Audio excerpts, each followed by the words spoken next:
Bonjour à tous et merci d'être avec nous ce matin pour cette nouvelle saison, une nouvelle saison des contrepoints de la santé que nous vous proposons avec Philippe Leduc. Bonjour Philippe. Et avec notre ami Renaud Degas, Presse Info Plus. Nous ouvrons nos débats nos débats de rentrée, en nous penchant sur comme il convient d'ailleurs, sur des sujets de fond, mais aussi des sujets d'actualité. Nous allons parler de prévention, de santé publique, de vaccination, de crises sanitaires et médiatiques, d'information médicale et de santé, alors que, à nouveau, en France, particulièrement, et la France est confrontée à des remises en cause de sa politique de santé publique et d'une manière globale de ses politiques publiques face aux crises sanitaires. Nous remercions et nous saluons nos amis et partenaires, Pasteur Mutualité, Point Vision, MSD, engagés.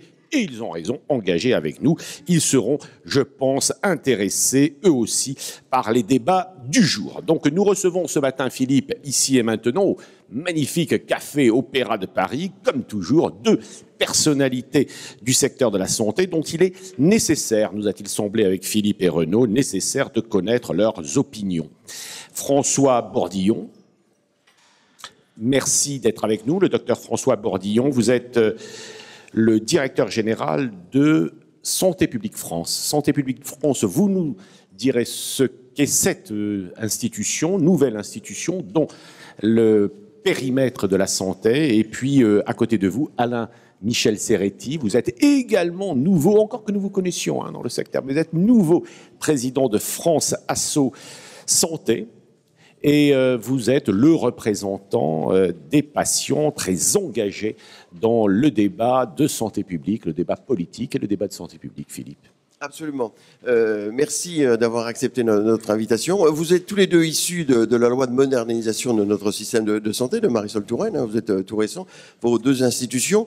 La prévention est désormais la première priorité des pouvoirs publics. Alors pourquoi avoir invité un patient, le responsable, le président de la principale de la fédération des associations, et puis le patron en France de la prévention? Parce que pour nous, vous êtes le patron de la prévention, même si vous intéressez aussi aux crises sanitaires, dans vos missions, à l'épidémiologie, mais vous dites bien qu'il faut qu'il y ait un continuum entre la connaissance et l'action.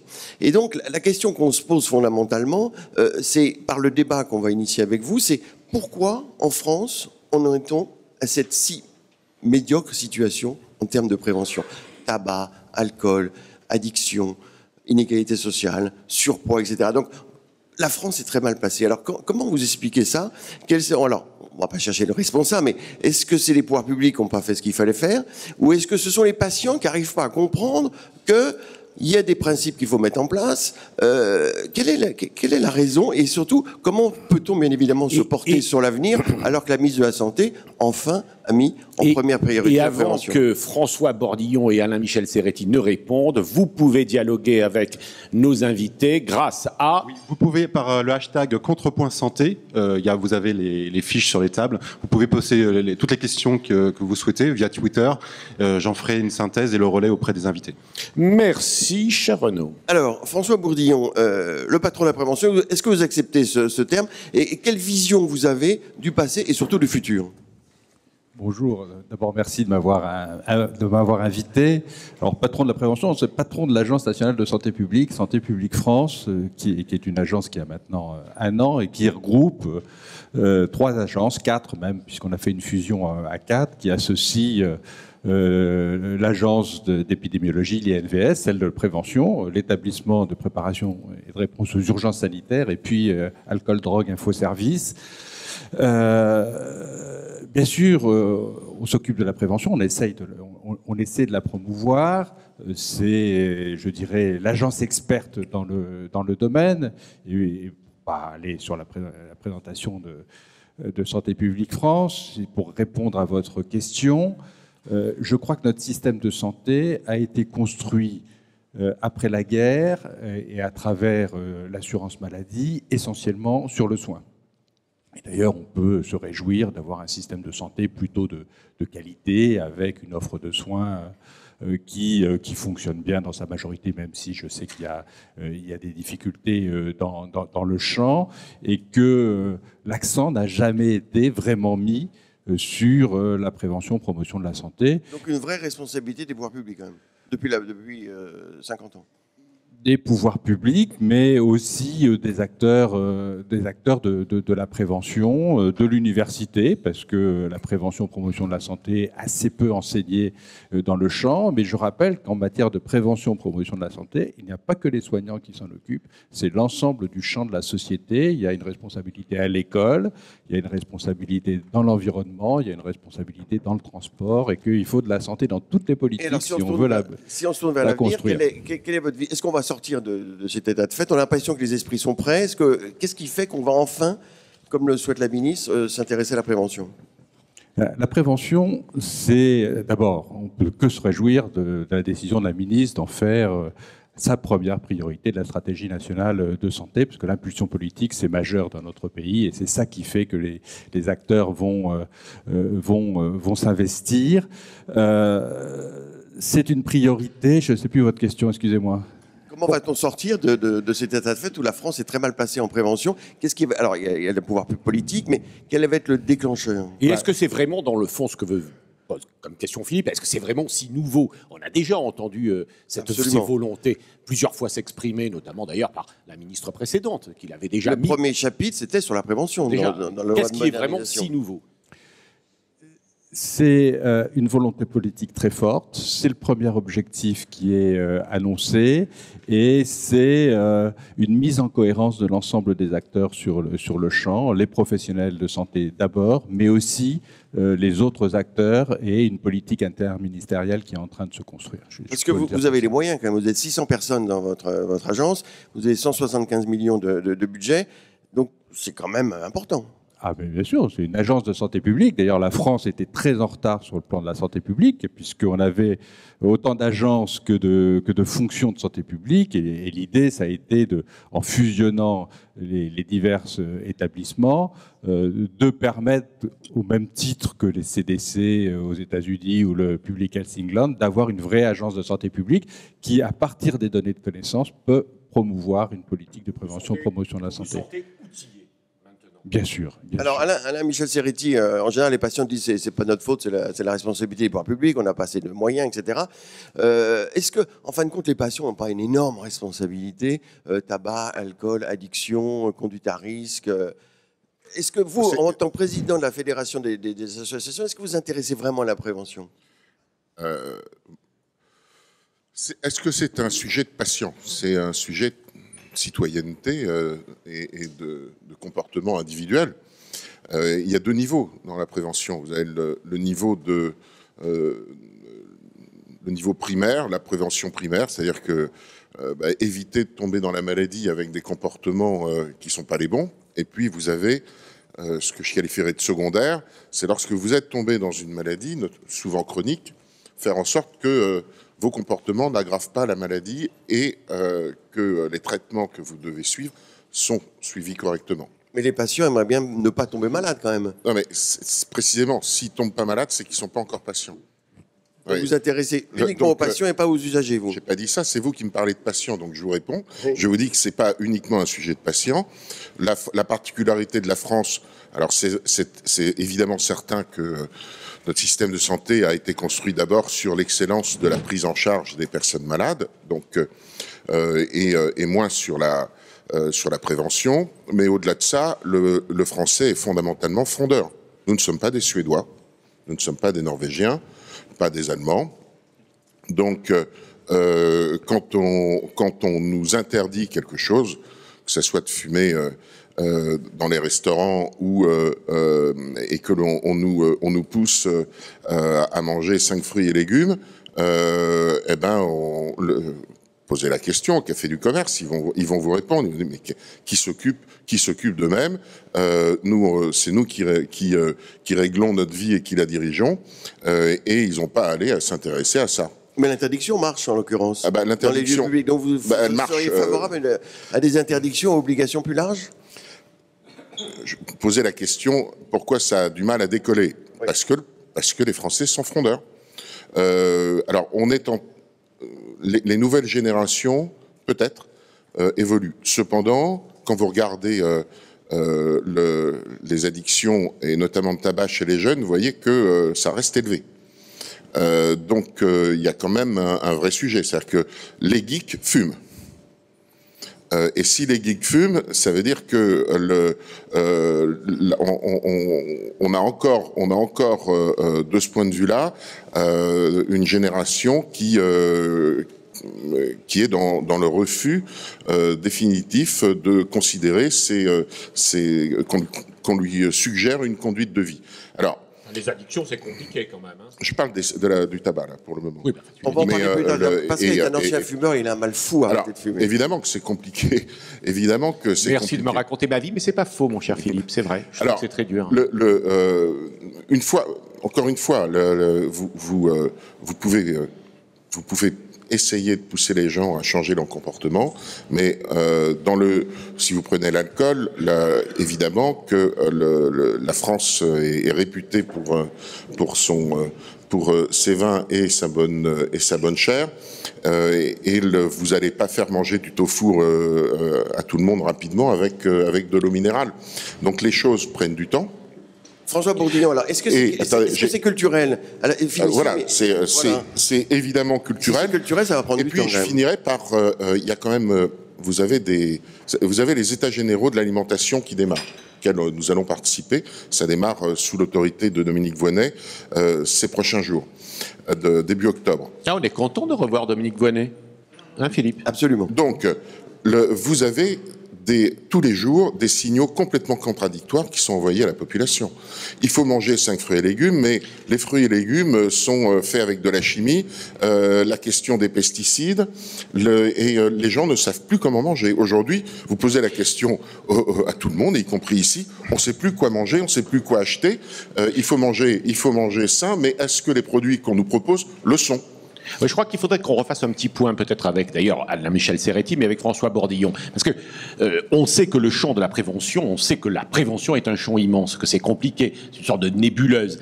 Mais comment, alors effectivement, comme tu le dis, comment combler notre retard, mais il faut quand même faire le point entre la prévention primaire et la prévention secondaire. Est-ce que de manière très, très courtement, nous pourrions avoir un petit point? Et est-ce que c'est culturel? Et qui sont les acteurs? Est-ce que c'est vous, uniquement vous, mais aussi les associations, aussi le secteur privé, etc. Alors très rapidement, des définitions, c'est ça que vous me demandez. Que nous y voyons clair. Il y a 2 définitions. Il y a la définition de l'OMS, la prévention médicalisée, primaire, secondaire, tertiaire.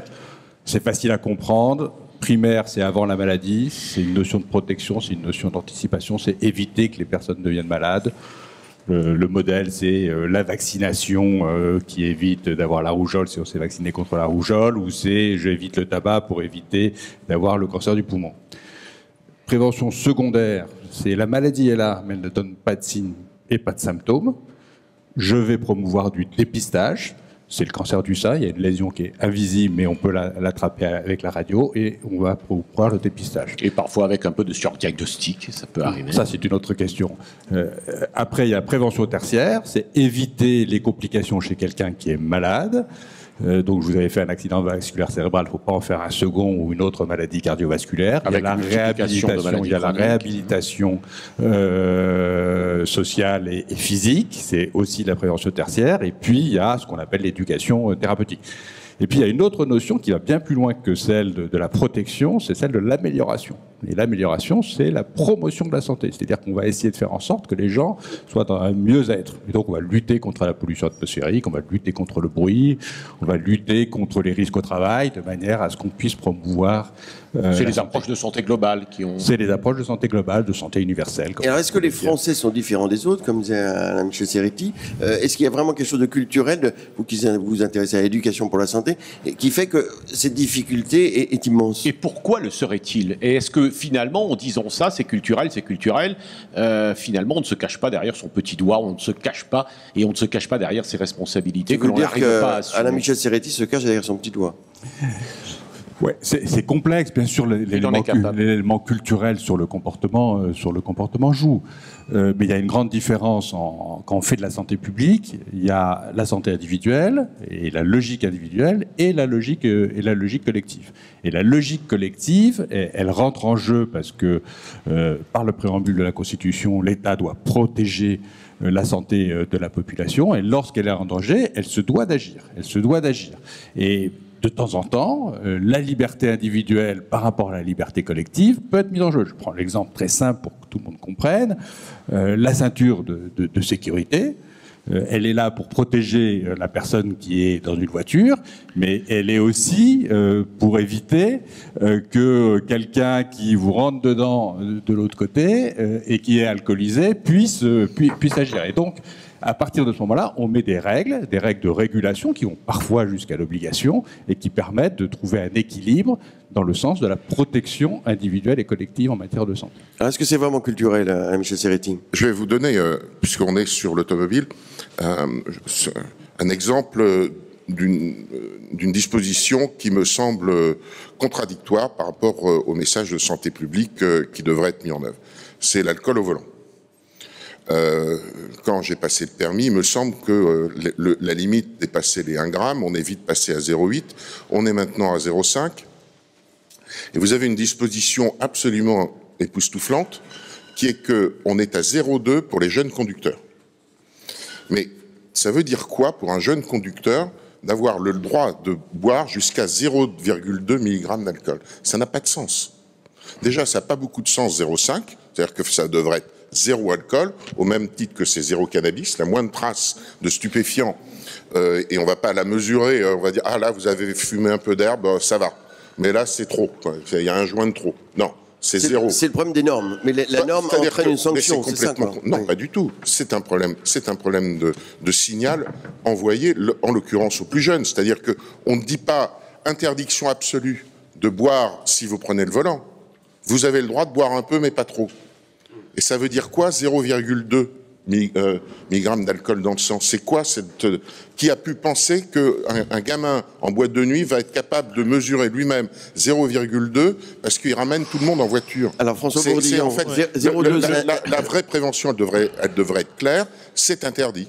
Oui, enfin, alors vous êtes pour l'interdiction, le spécialiste de prévention, qu'est-ce qu'il pense François Bourdillon, cet argument? Sur l'alcool, c'est la question du seuil et de la norme. C'est toujours très difficile. On vient d'avoir le débat d'ailleurs sur l'alcoolisation pendant la grossesse. On ne peut pas déterminer quel est le seuil exact. Et donc, par le principe de précaution, c'est 0 alcool. Le 0,2, il signifie 0. Et c'est une façon de dire... Prenez votre micro. Non mais attendez, il y a la politique publique et ce que votent les députés et il y a les messages de prévention. Aujourd'hui, si vous regardez à la sécurité routière, les messages, c'est pas d'alcool au volant, faut être clair. Voilà. Après, il y a ce qui est contraventionnable et qui permet de mesurer si la personne a bu ou pas bu. Le seuil est à 0,5 et à 0,2. Ça permet de passer devant la justice si besoin. Pascal, le tabac. 73 000 morts chaque année en France, voire 80 000 selon d'autres statistiques. La France a décollé dans le mauvais sens par rapport aux autres pays, par rapport à l'Angleterre il y a 5-6 ans. Comment expliquer cette difficulté, là encore, de la France? La France n'a pas décollé. La France n'a pas réussi à diminuer la prévalence du tabagisme. Elle a décollé dans le mauvais sens. Donc voilà. on a un autre exemple outre-Manche, on est passé de un tiers de fumeurs comme nous, et ils sont aujourd'hui à 17%, les Anglais, voilà. Et nous, on est à 29% de fumeurs quotidiens, un tiers en comptant tous ceux qui fument. Et notre grande interrogation, ça a été de se dire, mais pourquoi, alors qu'on a pris plein de mesures sur le tabac, pourquoi on n'arrive pas à diminuer la prévalence? Et un excellent rapport de la Cour des comptes a dit, mais c'est une question de cohérence, c'est une question de cohérence de la politique publique, et c'est une question de capacité à mobiliser les acteurs. Alors, la première chose qu'on a fait, quand je suis arrivé il y a 3 ans à l'agence, c'était de franchir le channel et de se dire comment on fait les Anglais, parce que ça doit devenir notre modèle, parce qu'eux ils y arrivent et nous on n'y arrive pas.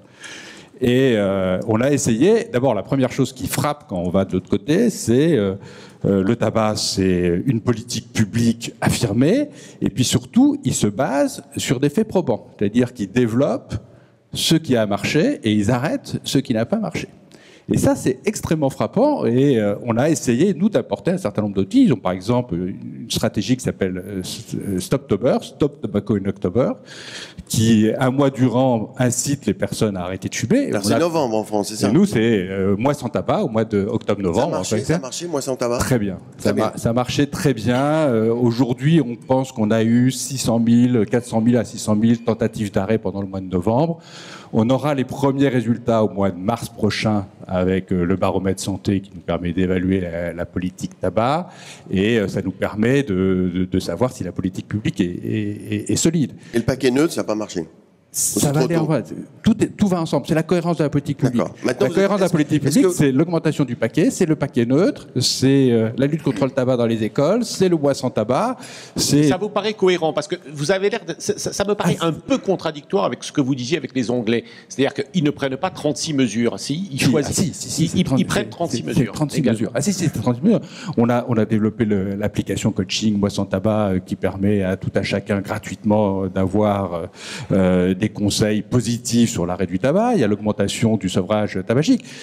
On s'y est mis sur le tabac et je ne peux que me réjouir de voir l'augmentation du tarif. Bourdillon, on évacue la question du prix quand même. Il faudrait quel prix ça y est, c'est décidé. La ministre a décidé d'augmenter. Mais est-ce que c'est assez? La question est là.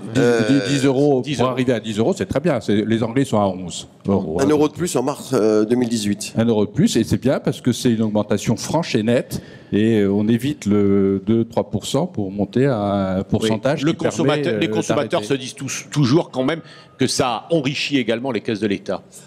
Toute cette histoire. Alors, je peux répondre. Oui, allez-y. Non, mais répondez. Non, attends, tu n'as pas de micro, on va te donner un micro. Parce qu'il est là. Je relève une question de la salle qui était plutôt liée au propos introductif de Marc-Olivier Queretz. C'est où peut-on vraiment trouver des données fiables quant à la prévention? Parce que on en parle beaucoup, mais...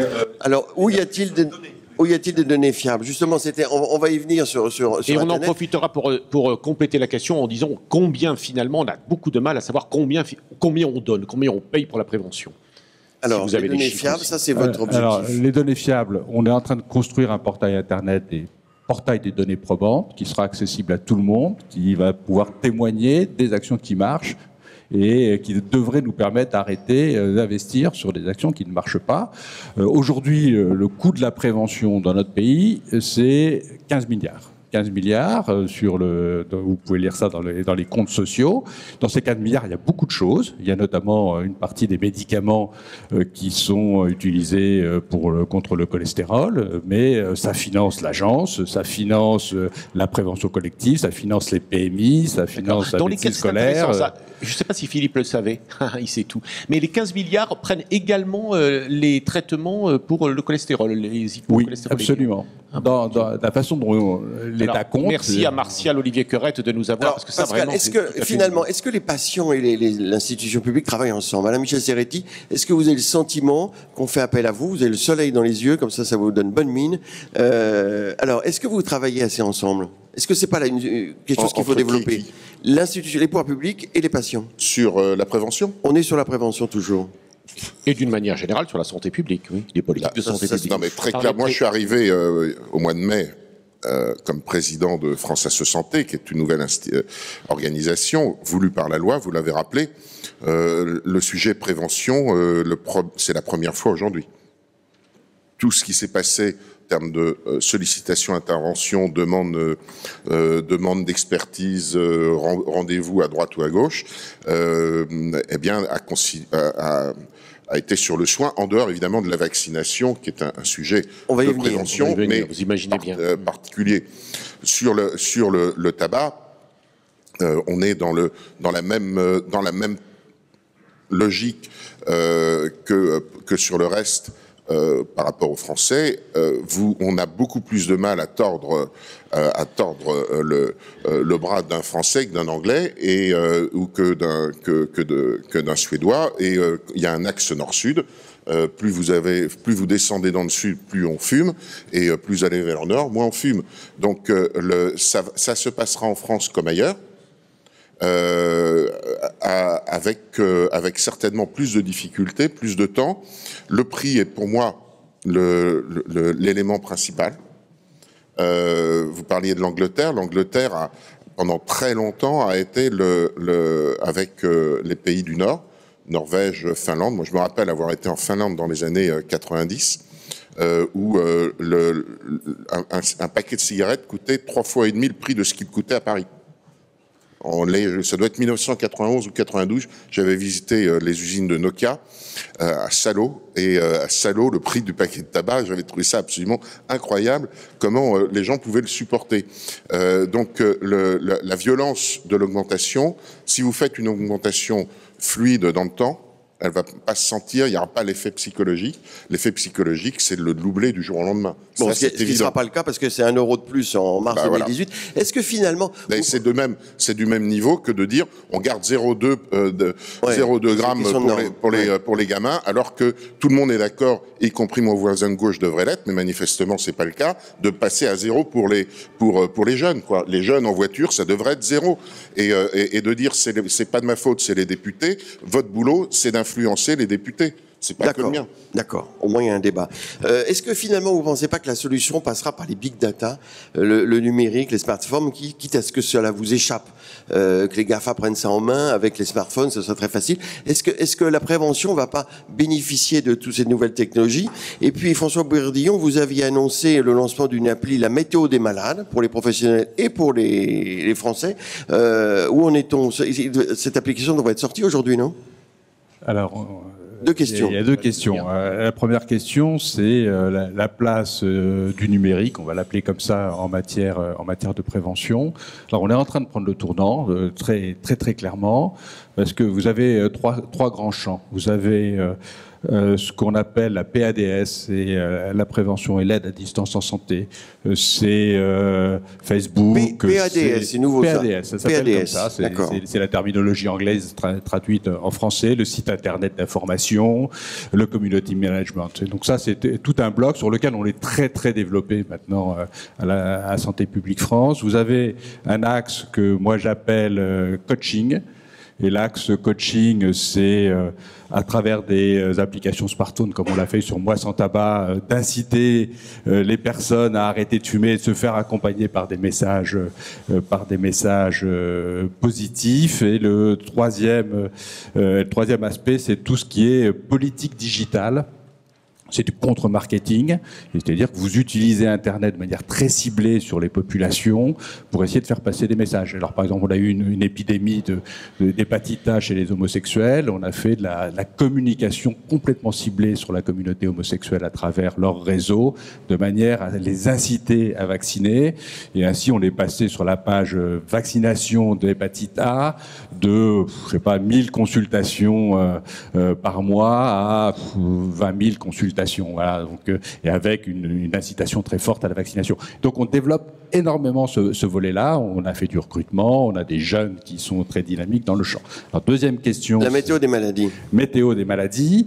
Nous, on organise la surveillance, on a énormément de données, on croise toutes les données de santé qui existent. Alors bien sûr celles des hôpitaux, mais aussi celles des urgences, celles des médecins généralistes, de SOS médecins, des réseaux sentinelles. Et on a énormément d'informations qui sont données. Et quand je suis arrivé, j'ai dit que mon rêve, ce serait d'avoir la météo des maladies. Alors je prends un exemple. Aujourd'hui, on a 1500 personnes qui sont passées aux urgences pour crise d'asthme. On voit ça tous les ans sur nos systèmes d'information à la rentrée scolaire. Et c'est un tiers d'hospitalisation, donc ça fait énormément d'hospitalisation toutes les semaines qui arrivent. Mon rêve, c'est d'avoir que tous les professionnels de santé, mais aussi le grand public, puissent savoir que on est en épidémie de grippe, qu'il y a de la canicule avec des problèmes de santé, qu'il y a de l'asthme, et de pouvoir développer à partir de ces connaissances-là des mesures préventives adaptées. Ce n'est pas que votre rêve, vous y travaillez. Ah ben on y travaille. Et je pense que dans 1 an et demi, 2 ans, on aura l'application qui sera... C'est ce que vous avez déjà dit il y a 1 an et demi. Non. Il y a du retard un peu. On va avoir, sur l'application smartphone, on aura ça sur le site internet dans l'année, je pense, 2018. Est-ce à dire que vous comptez beaucoup... C'est une direction qui a été créée pour ça. François Bourdillon et Alain-Michel Serretti, est-ce à dire que vous comptez beaucoup, grâce au digital, finalement, à ce que les patients eux-mêmes les patients, les citoyens, ceux qui ne sont malades ou ceux qui ne le sont pas, prennent réellement en compte leur santé et deviennent réellement acteurs. Est-ce que vous y croyez? Est-ce que c'est possible? Si vous me permettez, je pense que un des défis majeurs, c'est de toucher la population des jeunes, des enfants jusqu'aux 25 ans sur le sujet, des sujets qui les concernent et qui nous concernent collectivement. C'est évidemment, on a parlé du tabac et de l'alcool, mais enfin, en parlant de prévention, on peut que s'inquiéter que cette génération des 15-25 d'aujourd'hui soit beaucoup moins utilisateur des préservatifs que les générations d'avant.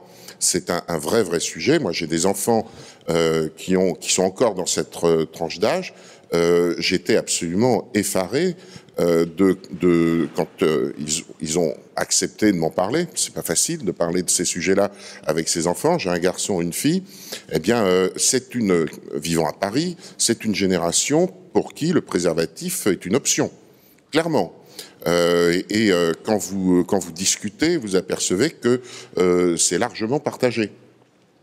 Donc, il faut, pour leur parler, c'est pas à la télé que vous allez leur parler. Ils la regardent plus. Ils la consomment différemment.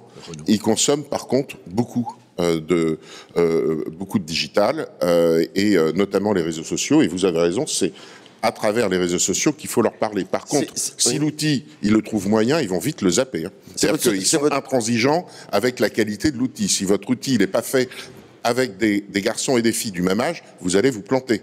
C'est le vrai sujet, ça. On ne peut pas parler à des 15-20 ans avec des outils fabriqués par des 40-50, sûr.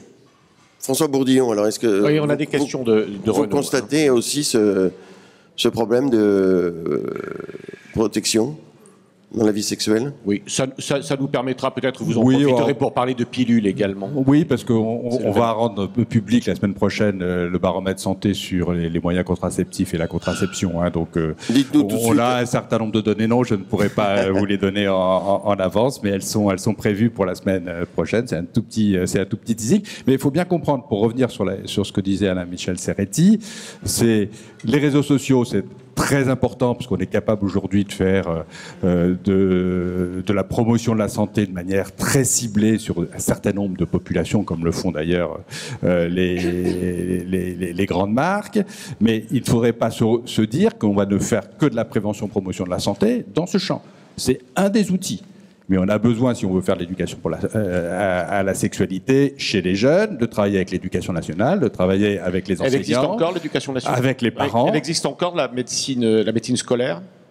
La médecine scolaire existe, elle est en difficulté, mais ne vous trompez pas, la médecine scolaire, c'est de la médecine. Si vous voulez faire de la pédagogie à l'école, il faut s'appuyer sur les profs. Sur les professeurs. C'est eux, les enseignants, qui font l'éducation. Nous, les médecins ou les infirmiers étaient formés aux soins et pas à la pédagogie. Et peut-être que pour faire l'éducation thérapeutique, il faudrait un peu mieux se former à la pédagogie. Vous pensez que le professeur de maths est tout à fait adapté à faire de la prévention santé? Non, des sciences naturelles, mon cher Pascal. Prof de maths. Oui, mais sciences naturelles, j'en suis persuadé. Sciences de la vie et de l'écologie, les profs d'éducation physique, il y en a plein qui peuvent faire. Les mathématiques, ils font souvent des mathématiques, ils ne sont pas très à l'aise avec le sujet. Une question, Renaud Deguin. Deux questions de Renaud. On va prendre le micro. Voilà, prenez le micro.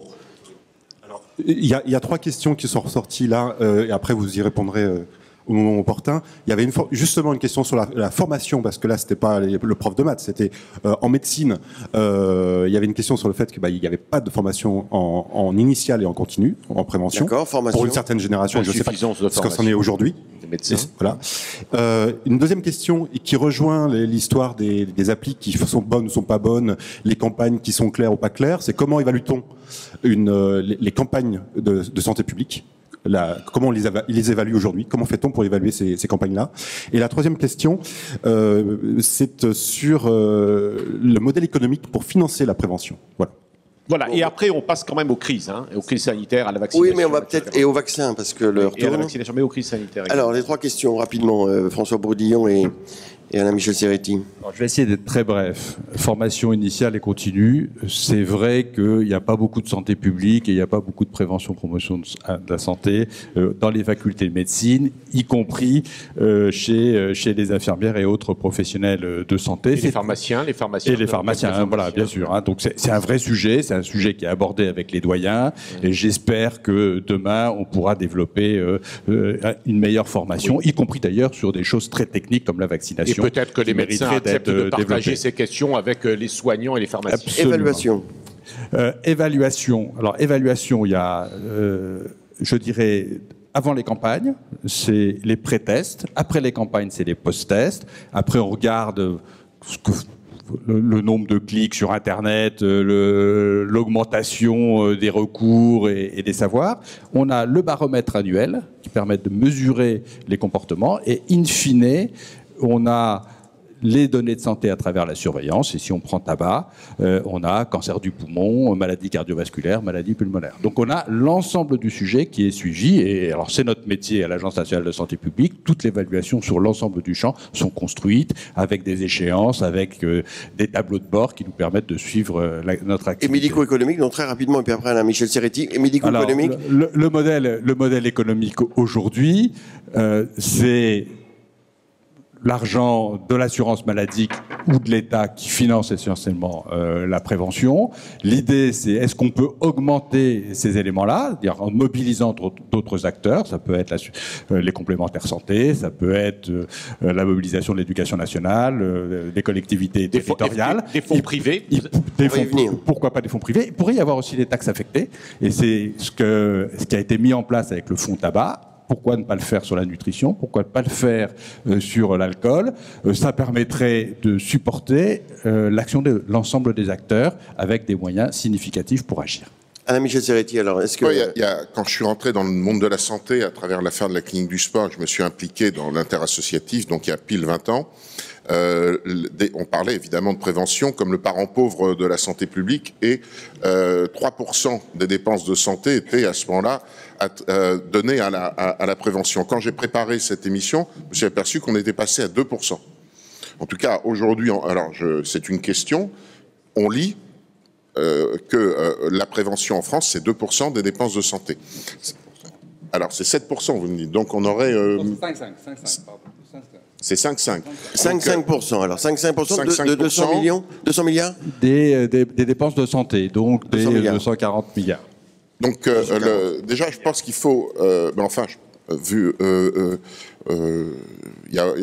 si on est à 5,5, il faut que les relais de la presse soient clairs là-dessus, parce que là aussi, les messages semblent contradictoires. Il faut que, si réellement on a augmenté les dépenses liées à la prévention, c'est important. Ils n'ont pas bougé. Hein. C'est 5,5, c'est relativement stable. C'est les comptes de la santé, c'est publié tous les ans par l'adresse. C'est ça qui est la Bible et qui fait référence. C'est pour ça qu'on est là, justement, pour donner une bonne information. Donc c'est assez stable, mais ça pourrait augmenter quand même.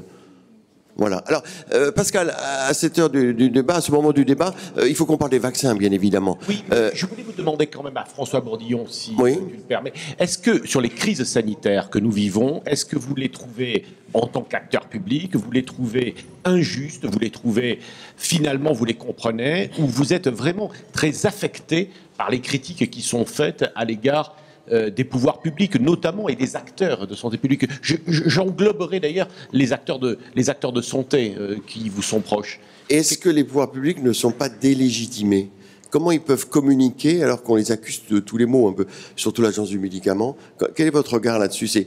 Sur l'évothyrox, c'est parti très fortement. Et nous en venons au vaccin après. Alors, crise sanitaire, ça regroupe énormément de choses. Ça regroupe... la survenue d'émergence, je sais pas, le VIH, ça a été la survenue du Zika, c'est-à-dire qu'il y a une nouvelle maladie qui se développe extrêmement rapidement, c'est pas une crise. Il y a la crise du Mediator, il y a la crise médiatique, très médiatique sur le lévothyrox. Elles sont pas de même nature, elles n'impliquent pas forcément les mêmes acteurs. La sécurité sanitaire dans notre pays aujourd'hui, c'est quelque chose d'extrêmement suivi, sur lequel il y a énormément d'investissement. C'est vrai qu'on a l'impression aujourd'hui qu'on est plutôt sur les produits de santé actuellement, et puis c'est l'affaire du Levothyrox. Moi, j'ai trouvé que l'article du Monde de mardi dernier, qui était très ouvert, qui était en ouvrant par des questions chacun des sous-chapitres sur le surdiagnostic, le surtraitement, la surmédiatisation, l'utilisation des réseaux sociaux, la place des malades, la pharmacovigilance, c'était une très bonne façon d'ouvrir le débat pour essayer de les résoudre. Derrière, c'est la question du dialogue, derrière, c'est la question de la transparence, et derrière, c'est la question de montrer que la puissance publique travaille, essaye d'avancer. Il faut savoir à chaque fois en tirer les conséquences, faire du retour d'expérience pour pouvoir s'améliorer. On a quand même l'impression d'un immense château de cartes. C'est-à-dire, vous bâtissez, et puis les réseaux sociaux sont là, et dans le fond, tout ce que vous avez fait est finalement détruit. Donc, justement, Pascal, est-ce que ça suffira à lever la suspicion? Parce qu'on a une suspicion, les Français ont une suspicion vis-à-vis des pouvoirs publics, une sorte de château de cartes, là, on voit pas bien, et ça demeure quand même. Est-ce que ça suffira, cette transparence? Et puis, Alain Michel-Sirletti, très rapidement, avant de passer au vaccin. C'est la pédagogie, vous, mais oui, ça risque de prendre 10 ans. Il y a non, parce que moi je considère, j'ai travaillé beaucoup sur la loi droit des malades à l'époque en 2002. Franchement, il s'est fait énormément de choses depuis la loi droit des malades. On a essayé de tirer des leçons d'un certain nombre de crises. Alors moi, je regarde ce qu'on fait quand même à l'Agence nationale de santé publique en termes de déclaration publique d'intérêt, en termes de transparence. On essaye de faire la météo des maladies, on essaye de faire du digital, on a mis en place un comité d'orientation et de dialogue. Les associations de patients sont dans toutes nos instances. Enfin, vraiment, quand vous regardez ce qui se fait au sein de l'agence par rapport à ce qui se faisait il y a 15-20 ans, c'est un changement de paradigme énorme. Alors, je ne dis pas qu'il n'y a pas de crise. Hein, et pourtant, voilà. Donc, honnêtement, il faut... Sur cette histoire de Levothyrox, on est dans une situation où on avait une seule marque, on avait une volonté extrêmement positive de pouvoir, sur un médicament à marge étroite où il y avait des fluctuations, d'essayer de stabiliser ce médicament. Après, il y a eu les plaintes de malades, peut-être pas assez entendu, la ministre l'a souligné. Le fait qu'on ait supprimé la molécule originale et qu'on ait basculé tout le monde à un certain nombre de personnes. La question... Il y a eu des erreurs, vous voulez dire? Oui, il y a eu des erreurs, mais la volonté initiale était quand même une volonté d'amélioration et de stabilisation des malades. Et il y a 3 millions de patients qui sont sous Levothyrox. Alain Michel-Sirletti, juste, comment lever ces suspicions quand même? Parce qu'on a l'impression que parfois il y a des exagérations quand même. Comment être dans la bonne information, dans le bon dialogue? Quel est votre point de vue très rapidement avant de passer au vaccin, qui est évidemment un problème fondamental? Sur le médicament, avec médicaments ou autres, hein. Ouais. Là, on parle de médicaments, et il y a un vrai sujet entre le médicament et les Français. Non pas qu'ils n'aiment pas leurs médicaments, mais ils ont le sentiment que dès qu'il y a un souci sur un médicament, on leur dit pas tout. Et vous avez des débats contradictoires qui démarrent grâce notamment aux réseaux sociaux, avec un certain nombre de ténors qui se font leur notoriété sur le dos précisément de la crise. On le voit bien on le voit de façon très claire sur le vaccin. Sur Levothyrox, je suis administrateur de l'agence, de la NSM, où je représente les usagers au conseil d'administration. Cette histoire est incompréhensible. On a fait basculer un pays tout entier sur un nouveau médicament, puisque c'est clairement un nouveau médicament, même si la molécule c'est les excipients qui ont été changés. Absolument, mais à l'arrivée, ça restait un nouveau médicament. Quand vous prenez toute l'Europe par rapport au Levothyrox, ça représente 10-15% dans chaque pays des parts de marché, et nous, on est à 100%, et on fait basculer le pays à 100%. Le premier pays qui bascule, c'est celui qui est à 100%. Quand vous entendez les malades dire on a été pris pour des cobayes, oui, c'est un pays qui a été utilisé comme cobaye à ciel ouvert. Et je pense que d'ailleurs les remontées qui vont être faites vont certainement être utilisées à bon escient. Mais et tout ça sans aucune information. Donc on a sous-estimé le risque. très clairement. Du côté de l'agence, il n'y a pas de politique d'intelligence numérique, c'est-à-dire que on ne va pas sur le net pour aller faire remonter les signaux faibles pour pouvoir anticiper. On est toujours dans la réaction parce que en termes d'outils, on les a pas. Et ça a été un débat en 2016 avec le conseil d'administration. À côté de ça, l'agence a de plus en plus de missions. On lui demande de plus en plus de choses et elle a de moins en moins de moyens. Donc en 2016, la question de s'intéresser à ce qui se passe sur le net se posait, mais ça n'a pas été considéré comme une priorité suffisante. Je pense que pourtant la pharmacovigilance a été organisée sur le net, comme il y a la possibilité de déclarer. Mais non, mais c'est pas ce dont je parle. Oui. Ce dont je parle, c'est la veille sur le net, l'intelligence sur le net, c'est-à-dire avoir. C'est l'intelligence, Philippe. Faire remonter des signaux à partir notamment des échanges qu'il peut y avoir sur les forums. Et de dire là, il se passe probablement quelque chose. Ensuite, le deuxième sujet pour l'agence, c'est sa façon de communiquer avec les professionnels de santé. Nous savions, là aussi en 2016, parce que le même conseil d'administration avait abordé ce même sujet, que les courriers envoyés aux médecins et aux pharmacies, ça ne marchait pas. On le savait. Donc, qu'est-ce qu'il faut faire alors ? Très rapidement. La presse médicale. Très rapidement, on s'est posé la question d'une base de données des mails qui a mis du temps à être créée, mais elle est créée. On s'aperçoit qu'envoyer des mails, ça suffit pas non plus, parce que ils sont noyés sous les mails, noyés sous les. Bon, en tout cas, il y a une responsabilité des professionnels de santé dans cette affaire. Il y a eu 100 000 mails, courriers qui ont été envoyés. Et quand vous posez la question, moi j'ai posé la question à mon pharmacien, il me dit qu'il a rien reçu, et à notre médecin traitant, et il nous dit qu'il a rien reçu. Il y a un problème d'information. Alors, comment faire ? C'est un sujet qui va être rapidement autour de la table. Il va falloir refonder la politique de communication vers les professionnels de santé, vers les usagers de l'agence. Pour moi, si vous me posez la question manifestement à moi, je vous dis que un des meilleurs outils, c'est l'application que l'agence pourrait avoir et que chaque professionnel de santé aurait sur son smartphone, puisque tout le monde a des smartphones aujourd'hui, au même titre que le grand public, mais parlons d'abord des professionnels. Et avec cette application, on n'a plus un sujet d'adresse email, d'adresse postale. Si on n'envoie pas 10 messages par jour, parce que le risque c'est de banaliser l'alerte. Donc, si on envoie des messages ciblés à bon escient au bon moment, on devra avoir une prise en compte de l'information. C'est la prise en compte de l'information qui ne passe pas et c'est rien d'autre. D'accord. Alors, événement extrêmement important, la ministre de la Santé, Agnès Buzyn, a annoncé qu'elle modifiait la politique vaccinale. Et nous allons passer de vaccins recommandés à des vaccins obligatoires. François Bourdillon, expliquez-nous un petit peu comment ça va se passer. Il y a c'est très compliqué finalement, il y a des vaccins pour les tout petits enfants de 0 à 2 ans, il y a des vaccins d'adolescents, il y a des vaccins pour les adultes.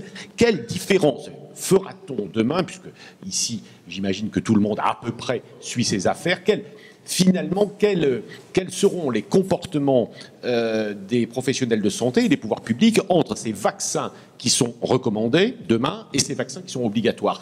Alors Pascal, parce que ce qu'il faut bien préciser, qu'il y a 3 vaccins obligatoires aujourd'hui, il va y en avoir au 1er janvier 2018 8 de plus, mais il y a d'autres vaccins qui sont recommandés dans des circonstances particulières. Alors comment on va s'y retrouver ? Est-ce que vous êtes favorable à l'obligation ? On vous posera la question tout à l'heure aussi. Et comment faire cette distinction entre recommandé hier, obligatoire aujourd'hui et les autres ? Clarifiez-nous un peu la situation, parce que là aussi, on va, comme disait Alain Michel Serretti, on va avoir un problème d'information et de cohérence. Et faites-nous également un rapide tableau de la situation de désintérêt ou même dans le fond de défiance que les Français font dans notre pays vis-à-vis de la vaccination. On vous écoute. Pays de Pasteur. Rappelons-le. Pays de Pasteur. Ce qu'il faut bien comprendre, c'est que la politique publique ne naît pas de nulle part. Dire qu'il y a des constats qui sont faits depuis des mois, voire depuis des années, de diminution de la couverture vaccinale, en particulier chez les enfants, d'augmentation de micro-épidémies de maladies à prévention vaccinale, méningite, rougeole, parfois avec des maladies graves et des séquelles, parfois avec des décès, et que le rapport de Madame Burel, il y a maintenant 1 an et demi, 2 ans, s'est conclu par la nécessité de faire un débat citoyen. Et une des recommandations, ça a été de dire, il faut basculer sur l'obligation pour la petite enfance, sur des vaccins qui sont d'ores et déjà faits, c'est-à-dire que les 11 vaccins sont déjà proposés à l'ensemble de la population, de manière à faire en sorte que on atteigne le même niveau de couverture vaccinale que pour l'obligation, on est à peu près à 95%, c'est ce qui est recherché, et que pour certains vaccins, on puisse remonter de 70% de couverture vaccinale à 95%. Et donc, l'idée, c'est de donner la lisibilité, c'est de faire en sorte qu'on protège bien la population, et que on puisse, après, à travers l'information, pouvoir discuter dans ce sens. Et c'est pour ça qu'on a fait Vaccination Info Service, qui marche très bien. Les 4 premiers mois, 850 000 visiteurs nouveaux sur le domaine, avec ce souci de transparence, d'information sur lesquels. Et les vaccins qui restent recommandés, alors est-ce qu'ils vont pas être un peu perçus comme dévalués? Pour tous les autres. Non, là, on est sur la petite enfance. Oui. On est sur la petite enfance. Après, il y a l'adolescence, et puis après, il y a les vaccins de l'adulte. Pour l'instant, on reste sur une recommandation. Et je rappelle que la recommandation Fischer, c'est de dire que si on arrive à travers l'obligation, à remonter suffisamment l'ensemble des couvertures vaccinales, on pourrait sortir de l'obligation pour retourner sur un régime unique de recommandation. C'est ça la recommandation du professeur Fischer de la concertation citoyenne. Et le site internet que vous avez développé, Vaccination Info Service, où il y a toutes les informations sur les différents types de vaccination, vaccin par vaccin, sur l'épidémiologie, les effets secondaires, la question des adjuvants, les maladies à prévention vaccinale, les micro-épidémies, vous avez toutes les informations, un dossier pédagogique qui a été créé. Et vous aviez dit il y a 1 an et demi, il faut que ce site soit le premier sur Google. Et il est le premier sur Google. Et les 5 premiers sites sont des sites publics dorénavant, et c'est plus les antivaccinaux qui sont en premier. Et malgré ça, il y a cette désinformation, enfin cette difficulté d'information, mais enfin, c'est un succès au niveau pour vous, au niveau internet. Est-ce que alors on a atteint notre objectif en disant. D'accord. Alain Michel Serretti, alors sur cette obligation, vous êtes favorable? Oui. Bravo. Et sur cette distinction, est-ce que vous pensez que ça doit être que transitoire, ou quel est votre comment vous voyez cette défiance des Français là aussi encore? Ne dites pas que c'est Je peux rajouter une petite question à celle de Philippe. Est-ce que finalement, Alain Michel Serretti, on s'y prend bien dans cette affaire, ou quand on se reverra dans quelques mois, on constatera qu'on s'y est une fois de plus mal pris? Les Français n'ont rien compris à cette histoire. Et d'ailleurs, qui sait aujourd'hui que la décision récente est issue d'une décision judiciaire du Conseil d'État de mars dernier, qui a pointé l'incohérence des dispositions françaises du trivalent, c'est-à-dire 3 vaccins, avec une offre commerciale qui n'existait plus depuis un moment. C'est-à-dire que on donnait comme obligation uniquement 3 vaccins, on recommandait les autres, et quand on allait à la pharmacie pour acheter ces vaccins, c'était pas moins de 8. Bon, mais si vous voulez que les Français comprennent cette complexité, on n'y arrivera pas là. La décision du Conseil d'État, la disponibilité des vaccins. Je réexplique les choses, parce que arrivé un moment, on a le sentiment que c'est une décision de la ministre. Dès qu'elle arrive, elle avait en tête de passer en ce vaccin. Elle avait 6 mois. Absolument. Elle avait 6 mois pour se mettre en conformité. Il fallait le faire rapidement, avant le 6 août. Donc, une fois qu'on a compris ça, on comprend la vitesse à laquelle les choses se sont emballées et se sont mis en place. Donc, en France, quand vous interrogez l'opinion sur le vaccin, en gros, une très grosse majorité, donc à peu près 60% des Français ont confiance dans les vaccins et vont suivre l'obligation, il n'y a pas de souci, et 40% ont des interrogations. C'est la moitié de ces 40%. Pour la moitié de ces 40%, la première interrogation, c'est l'aluminium. Alors j'ai bien conscience qu'il y a une espèce de schisme entre les scientifiques et le grand public sur ce sujet-là. Les scientifiques ont tendance à l'évacuer d'un revers de main en disant c'est n'importe quoi. Mais quand vous avez la moitié de ceux qui doutent sur le vaccin qui vous disent « moi j'ai l'impression qu'on nous cache des choses sur l'aluminium », eh bien il faut les écouter, parce que si vous les écoutez pas, eh bien vous allez vers de la fronde. Donc le sujet est assez simple finalement, c'est quel type d'information, c'est-à-dire quel sujet il faut aborder de façon absolument transparente avec les Français pour pour s'assurer de leur adhésion au vaccin, comme c'est le cas dans la plupart des pays du monde. Et avec un paradoxe, c'est que nous sommes le pays de Pasteur. Encore une fois, les réseaux sociaux et la capacité, par exemple, d'un homme comme Dr Joyeux, professeur Joyeux, de mobiliser 1 million de personnes sur change.org. C'est un truc de dingue. On n'a pas parlé tout à l'heure, mais sans change.org, il n'y aurait pas d'affaire Levothyrox. C'est pas les réseaux sociaux en termes de réseaux, c'est-à-dire plateformes d'échange, qui ont créé le sujet Levothyrox sur le net, c'est la capacité de faire et de monter une pétition qui va passer de 0 à 100 000 en 10 jours. Vous utilisez, vous, les pétitions ? Alors très clairement, dans cette affaire, l'ensemble des associations sont, comme les pouvoirs publics, en retard. C'est-à-dire que on s'est fait prendre de court dans le sens où le rapport de force a changé. Là, avec il y aura Levothyrox avant et après. C'est pas le vaccin qui va faire date. C'est le Levothyrox, croyez-moi. D'accord. En termes de rapport de force, la capacité d'utiliser les réseaux sociaux et la mobilisation citoyenne uniquement par le net, sans qu'il y ait personne qui soit pilote.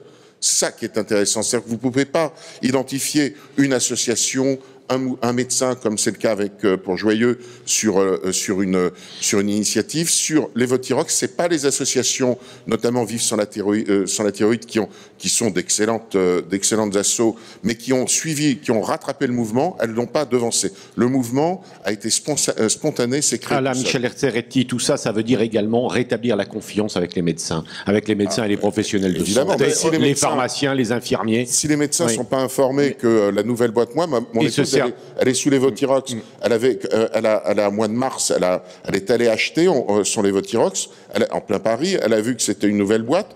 Le médecin lui avait pas dit quoi que ce soit et le pharmacien lui a dit ouais, ils ont changé le packaging. Voilà, donc un problème d'information, on a bien compris.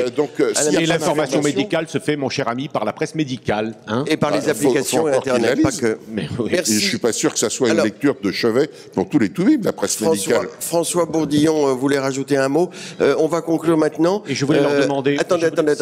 Non, c'est fini, Pascal. Leur demander s'ils avaient... 21 septembre, journée Alzheimer. On dit que la prévalence de la maladie d'Alzheimer diminue. Est-ce que c'est exact? Est-ce que ça ne serait pas une bonne nouvelle, François Bourdillon? Honnêtement, c'est nous qui faisons les statistiques épidémiologiques sur le sujet. Elles ne sont pas encore sorties. Donc, non, mais sur les dernières années, là. Sur les dernières années, non, je n'ai pas l'impression que ça soit en diminution. Vous avez vu tous les deux le film. Je demande à vérifier. Vous avez vu le film 120 battements par minute sur le sida et la vie de ACT UP. Vous l'avez vu? Moi, je ne l'ai pas vu, alors que c'est ma vie. Hein, je suis un homme du VIH, mais parce que le métier de directeur d'agence est tel que j'ai un peu de mal à aller au cinéma. Mais dès que j'aurai quelques minutes à moi, j'irai volontiers voir ce film. Merci. Qui va me... Vous vouliez rajouter? Non, je voulais vous témoigner de ma rencontre d'hier avec le Collège de médecine générale. Sur la vaccination, oui. Le Collège de médecine générale, c'est la représentation des généralistes. Hein, et le débat que nous avions ensemble, c'est comment il serait possible que les généralistes parlent aux généralistes. Parce qu'à un moment, il faut aussi qu'il y ait une communication entre les professionnels. Et j'ai été ravi de les entendre travailler sur une stratégie de communication pour que la représentation des médecins généralistes puisse développer une communication avec les médecins généralistes et nous on le s'est engagé à les soutenir parce qu'on a besoin de cette parole-là, on a besoin de la presse médicale bien entendu, mais on a aussi besoin de voir que les médecins parlent aux médecins. Merci François Bourdillon, merci Pascal Morel, merci Alain Michel Serretti, merci aussi à nos partenaires, le groupe Pasteur Mutualité, MSD, Point Vision, merci à Françoise Millet, à toutes les équipes de Pierre Denis, les équipes d'Ortus et de la Veille Info Plus, merci Renaud Degas, et donc rendez-vous le mois prochain pour un autre débat, toujours à deux personnes pour essayer d'avancer dans la connaissance et aussi la communication. Merci beaucoup messieurs. Bon retour et à bientôt, merci.